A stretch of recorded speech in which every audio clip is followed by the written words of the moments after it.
पाकिस्तान में हर 3 में से 1 या हर 4 में से 1 शख्स किसी नफ्सियाती उलझन का शिकार है। आमतौर पे ये नफ्सियाती उलझनें depression, stress, anxiety, obsessive compulsive disorder, post traumatic stress disorder और रिलेशनशिप इश्यूज़ पर मबनी होती हैं। रिलेशनशिप इश्यूज़ बहुत कॉमन प्रॉब्लम्स में से है, क्योंकि लोगों के साथ रहते हैं, इंसान के साथ इंटरेक्शन करता है और इंसान का सबसे बड़ा हल भी इंसान है और इंसान के लिए सबसे ज़्यादा मसाइल पैदा करने वाला भी इंसान खुद ही है। इन शॉर्ट, जब आप इस तरह की एलिमेंट्स का शिकार होते हैं तो पाकिस्तान में पहले तो हम डॉक्टर के पास जाते ही नहीं, और अगर हम जाते हैं तो साइकेट्रिस्ट के पास जाते हैं और साइकेट्रिस्ट हमेशा कोई ना कोई आपको मेडिसिन देता है। बहुत कम होता होगा कि आप एक साइकेट्रिस्ट के पास गए हों और वो आपको दवाइयाँ ना दें। हालांकि इनमें से बहुत सारी बीमारियां ऐसी हैं, जैसे एंग्जाइटी है, स्ट्रेस है,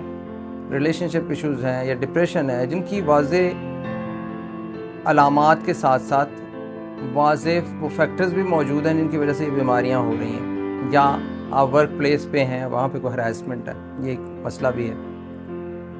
लेकिन आपको साइकेट्रिस्ट दवाइयाँ देता है, वो आपकी बात नहीं सुनता। अगर सुने भी तो दवाइयाँ देता है, वो कभी भी आपके मसाइल को हल नहीं करता। क्योंकि ये जितनी बीमारियां मैंने बताई हैं, इन सब बीमारियों का इलाज क्लिनिकल साइकोलॉजिस्ट के पास भी है और कॉग्निटिव बिहेवियरल थेरेपिस्ट के पास भी है। देखें, अगर एक शख्स है, उसके फादर की डेथ हो गई है, एक शख्स है, उसका लव अफेयर ब्रेक हो गया, एक फ़र्द है, उसकी बीवी छोड़ कर चली गई है, कोई वर्क प्लेस पे हरासमेंट अपने बॉस से या अपने किसी कोलीग से उसका सामना कर रहा है, इन सारी एलिमेंट्स को यकीनन हम कोपिंग स्किल्स के ज़रिए इलाज करेंगे। इनका आपको ये सिखाएंगे कि कैसे इनके साथ रहना है, क्योंकि ये सारे फैक्टर्स मॉडिफाइबल नहीं हैं।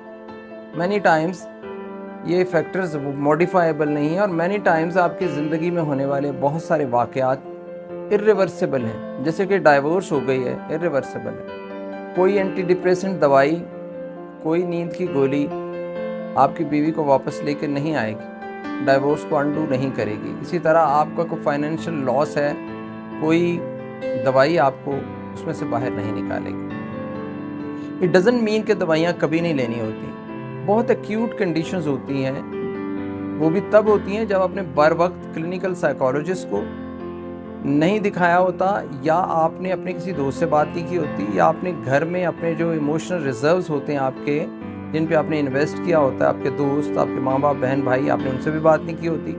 आपने अपना दर्द छुपाया होता है और एक टाइम आता है कि आप बहुत बुरी हालत में चले जाते हैं और आप किसी पैनिक अटैक की सूरत में या बड़ी सीवियर कंडीशन में आप डॉक्टर के पास जाते हैं। इसी सूरत में अद्वियात का लेना बहुत ज़रूरी हो जाता है। लेकिन तब भी आप कोलैबोरेशन में ट्रीटमेंट लेते हैं और पूरी दुनिया में ये कोलैबोरेशन है। साइकेट्रिस्ट एक्यूट फेजेज़ में आपको दवाइयाँ देता है, एक्यूट फेज़ में, और जो साइकोलॉजिस्ट है या कॉग्निटिव बिहेवियरल थेरेपिस्ट है या साइकोथेरेपिस्ट कह लीजिए उसे, वो आपको साथ साथ कोपिंग स्किल सिखाता है कि कैसे आपने अपने एंगर को मैनेज करना है, कैसे आपने अपनी जॉब जो है उसको रहना है, कैसे आपने अपने स्किल्स इम्प्रूव करने हैं, कैसे आपने अपनी महदूद मुआशी हालत के साथ मुतमईन रहना है। वो आपको बताता है सुकून क्या है, ज़िंदगी क्या है, क्वालिटी ऑफ लाइफ क्या है।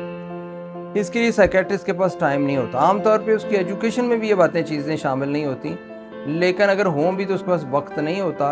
अगर एक क्लिनिकल साइकोलॉजिस्ट ने आपका 1 घंटे का सेशन लेना है और वो सेशन 40 मिनट्स का है, तो 40 मिनट्स में वो तो भाई 10 मरीज़ देख लेगा साइकेट्रिस्ट। तो यहाँ पे पाकिस्तान में ये बहुत बड़ा एक जो है सेटबैक है कि there is no collaboration, almost no collaboration. अब थोड़ी बहुत आप कहें कि इसमें इम्प्रूवमेंट हुई है, लेकिन वो जो एकेडमिक कोलैबोरेशन होनी चाहिए क्लिनिकल साइकोलॉजिस्ट और साइकेट्रिस्ट के माबैन, और वो जो ट्रेनिंग होनी चाहिए साइकोलॉजिस्ट की, वो भी नहीं है। ऐसी सूरत में हमारा मेंटल हेल्थ सिस्टम बहुत कॉम्प्रोमाइज्ड है।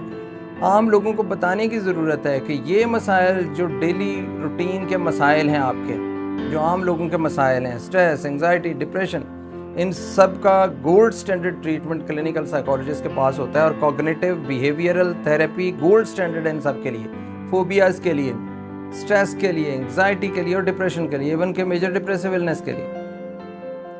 बहरहाल, अगर आप अब स्विच करें तो कुछ बीमारियां ऐसी भी हैं जैसे कि प्रॉपर साइकोसिस है, जो कि जेनेटिक हो सकता है या जिसकी रीजंस आपको पता है या नहीं पता, दोनों सूरतों में स्किज़ोफ्रेनिया, साइकोसिस, पैरानॉइड, शाइज़ॉइड पर्सनैलिटीज़, और जिनको हम बाकायदा पागल कहते हैं या पागल हो जाते हैं। एक और भी बीमारी है जिसका हम जिक्र अभी नहीं किया, सब्सटेंस यूज़ डिसऑर्डर, नशे की आदत, और नशे की वजह से भी साइकोसिस होता है।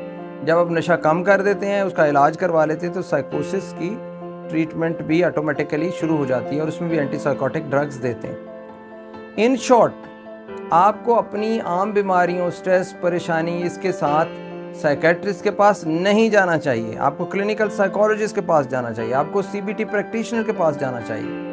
अगर वो समझता है कि आपको मेडिसिन की ज़रूरत है तो फिर वो आपको साइकेट्रिस्ट के पास भेजेगा।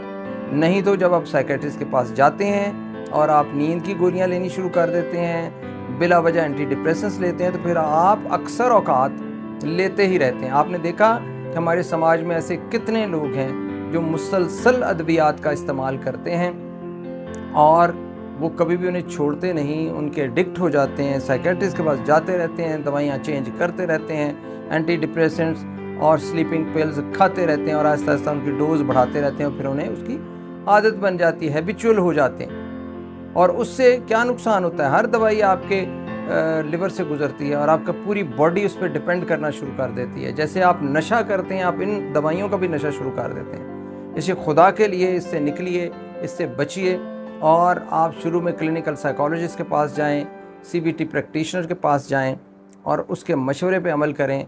अगर वो आपको कहता है कि आपको ज़रूरत है अद्वियात की, तो फिर साइकेट्रिस्ट के पास भी जाएं।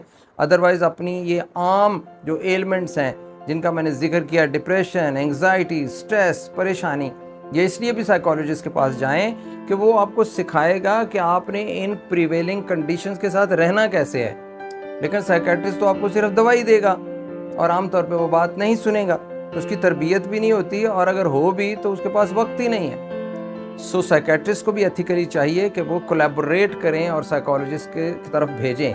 पाकिस्तान में इसकी शुरुआत हैं लेकिन इस पर अभी अमल नहीं हो रहा और वो जो आइडियल कोलैबोरेशन क्लिनिकल साइकोलॉजिस्ट का और साइकेट्रिस्ट का होना चाहिए वो मिसिंग है। बहरहाल आज के लिए इतना ही काफ़ी है। बहुत शुक्रिया।